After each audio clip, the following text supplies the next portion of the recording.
Welcome to the Mother Daughter-ish podcast. It's your mama's favorite podcast. And the podcast your daughter always wanted. This is Miss Dawn. And Angelique. From the 713. Houston, y'all. Get connected and stay connected weekly as new shows debut on Sunday, Wednesday, and please check out our Saturday Out and About showcases. Enjoy the show. Please subscribe, like, share, comment, and tell every woman on the planet that you know about our show. Here's our show for today. Mothers and daughters, I know that you jumped right into the new year like the rest of us did, but I was just wondering if you were participating in the No Spend January. I do know several groups that I've seen over on Facebook that have said that they are doing a dry January and that they were doing a no spend January, meaning some groups are not going to consume any kind of alcohol or anything like that, and then some groups are not going to spend anything over what their normal bills are. That's typical for me, to not spend anything over unless I'm in some type of something I've planned. But I'm checking in on you because I was riding along in my car. I told you all of my shows come from something that I've heard or something I've been talking about to other people. And I heard the girl on the radio say that Friday, January, let me check the date because I want to make sure that I get it right, so you can go back and you can check your own dates to see if this was you or not. So they said that there's a day called, and I don't like it, it's called Quitter's Day, and the day was January the 12th. She said the reason why they call it Quitter's Day, and this is so sad, but I know it's a fact and I know it's real, but it's the day that everybody quits on their New Year's resolutions or agreements that they've made with themselves that they're going to either start doing or stop doing for the year.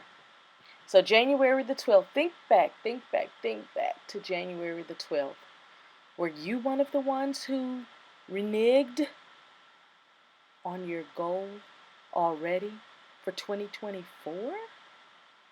Well, I was just curious because I was hoping that you had some no-spend activities and that since we're halfway through the month, if you wanted to get back on track, guess what?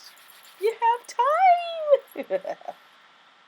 Okay, I'm going to just give you a few little tips here.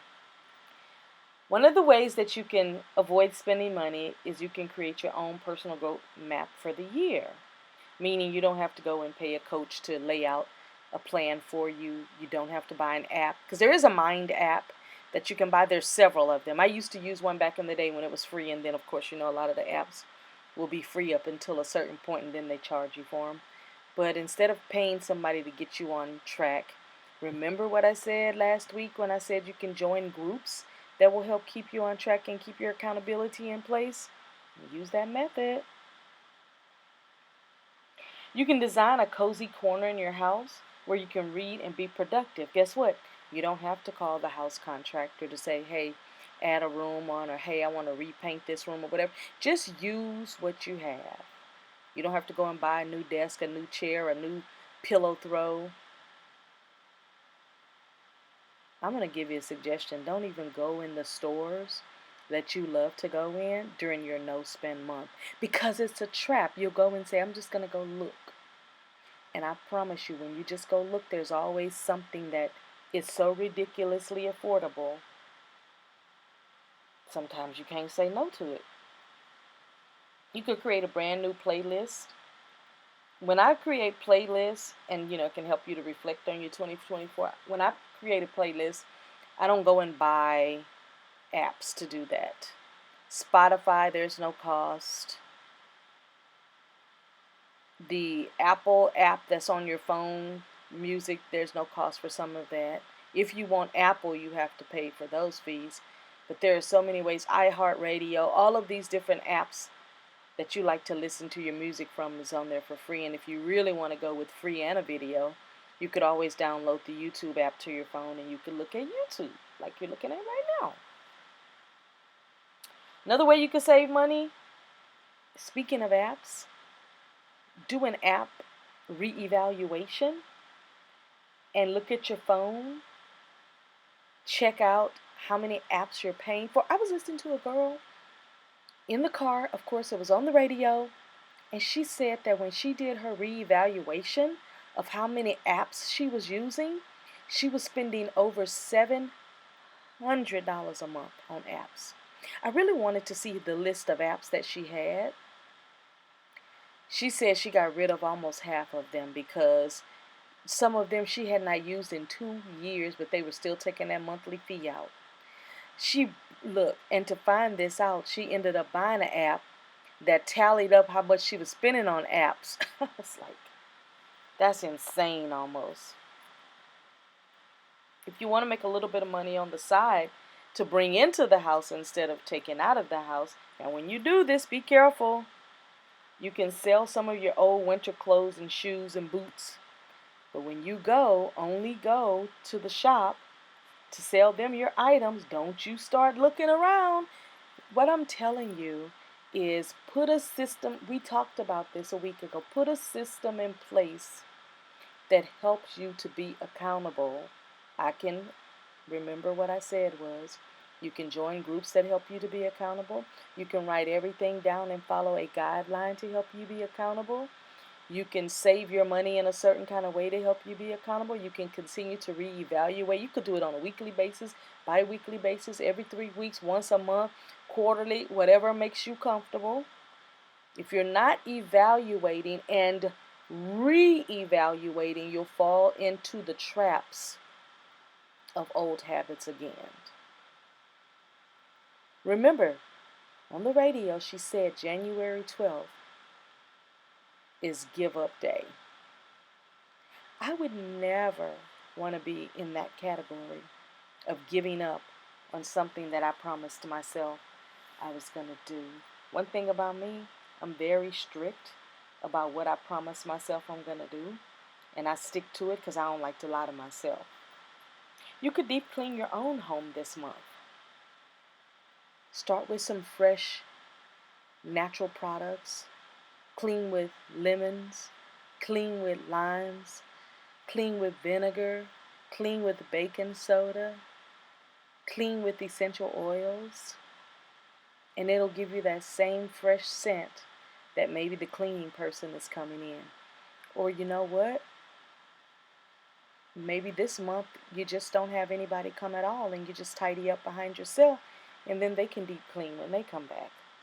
For some people, that's $600 a month that they're spending having someone come out and clean their homes every 2 weeks. I know someone who has her home cleaned once a week. She spends about $700 a month on the lady that comes to clean. This lady uses all natural products. She does not deter from that. She will even create concoctions depending on what type of smells and things you like. If you say, like me, I would say, I like lemon smells, lime smells, grapefruit smells. She would create a scent for that through essential oils and things like that. Even showing you how to make your own natural products, like your own dish liquids, like your own detergent, things like that. So she's more than a house cleaner. She's also a natural living type of person and can show you. Okay? Instead of buying a new comforter, you can go into your closet and you can see what you already have. I literally bought some, what do you call them, compression bags, because I have like 4 comforters that I need to put into those bags. And I was laying in the bed one night getting ready to go to sleep, and I remembered, you know how you get energy at nighttime right before you go to bed when you try to go to sleep. And I said, you know what, I could get up and I can start compressing those comforters. I still haven't done it today because I found 3 of them, and the other one, I washed it, and now I found it. And so now I can get them all 4 in there. But, lucky for me, I'm getting ready to pack for some other things, so I don't have time this week. But I'll get it done before the month is over. Again, I'm not participating in the no-spend month because I have a lot of no-spend months. I mean, I can go 6 months out of the year with there being no spending for me. 6 months out of the year is not bad at all. You can also create your own videos, your own social media posts, and your own photos without having to pay someone else to do it. I know we've got things like Fiverr and all that, and you're probably saying, well, it doesn't cost that much, and you're right, it doesn't cost that much, but we're talking about 30 days of no spending. It's not hard to do if you set your mind to it and you planned in advance. Some people that I was looking at in that chat group, they said they do this every January. The ones that were on the no spend as well as the ones on the sober month. Meaning they do no drinking, no drugs, no smoking, no nothing. They plan this every year. I think it sounds like on the no drinking or the sober month, or they call it a dry month, I think it's because they party so hard leading up to the new year, and then it's like they know they've got to detox their body for the new year, so why not just have a dry month? But on January 12th, I'm wondering how many people reneged on that. Another thing that you could do to save money is you can do your own digital declutter. Instead of paying an app to do that for you as well, you can do it on your own. Now I'm going to share with you some ways that like I say, I have so many months that I don't spend anything that it's probably 6 months out of the year if I was to add it up. I plan everything way in advance. Even if I want to go on a trip or if I want to go to a festival, like festivals for 2024. And when I say festivals, I'm talking about women's expos and business events and things like that, business type things. I plan them 6 months in the year, like around June, July. I start looking at what's coming up for next month because you should be promoting it within a year or two. So those are things that you should definitely be planning. But I plan everything in advance. So what I have on my side is just super planning and knowing what type of money I'm going to be spending for the year. So then I can look at what I'm bringing in for the year and then match that off. And then I can have 2-3 months where I don't spend anything. I just pay your gas, light, water, your regular phone bill, whatever. Something else I do is I reevaluate my bills all the time. Like, for example, the light bill, I make sure that it's on a steady payment plan, meaning like they have what they call balanced billing. I make sure I stay on that. I make sure I stay on a particular plan that gives you so many watts or whatever. When it comes to my phone, because my streaming service is attached to it, and I'll tell you about that little trick. You have to watch your bills like that, because when I first got T-Mobile and they said that Netflix was on them, I was like, okay, cool. I've been with them now almost 11 years, but when they said Netflix was on them, for the first few years it was on them. Then Netflix got super extra popular, and then Netflix became my problem, because then they started charging me $2, and then it went to $4, and then it went to $6, and here we are now 11 years later, and it's $8. I already said to them, when it gets to double digits, I'll be canceling Netflix, because you said that it was going to be on you, but now a portion of that is actually on me. Yes, it's a little less expensive than what most people are paying, but it's just not fair. And I am the one that will call and say, yeah, I would like to, and I do this every 3 months, I would like to reevaluate my bill and see where I can cut costs. So, tell me what my basic usage is and what your 911 fees are and all that. And then I start saying, okay, well, maybe I'll cancel a line or something like that. And then they start bringing out all the big dogs of service and help they can give you. So I got a text message about 3 days ago, and they go, and I just done my evaluation of my bills, and they said, well, we want to let you know that on January the 24th, we're going to be now offering Hulu to you. See, key word is they said they were going to offer it to me. They didn't lie like they did in the beginning and say, by the way, Hulu is on us. They just said that they'll let us know on January 24th what it's going to entail. I don't care anything about entailing and all that. I just need you to tell me what's going to be my portion that I'm going to pay. Okay? If my portion is under $5, then I'll be like, okay, right now I don't really need it because I have Hulu already on my TV, so I don't really need it at all. And I'm glad that they have a program that you can opt out of, because it's crazy. You can also look at, and this is what I do, like I said, I'm going to tell you what I do, look at your memberships And when you look at your memberships, see which ones are serving you and those that are continuing to serve you, then I'll just suggest that you grab your book, you look at those memberships, and when you go through that book and look at those memberships, I guarantee you when you go through that book and you look at those memberships, you're going to say, okay, I signed up for this for $50 a year and I only went to one event and it didn't really serve me and, I didn't really gel with it. Or you may look at a membership that you're like, well, I'll swap this one for that one. It's $10 cheaper, or maybe it's $5 more. But I go through my membership book every first of the year because, that's when it's usually time to start renewing and re-upping and all that.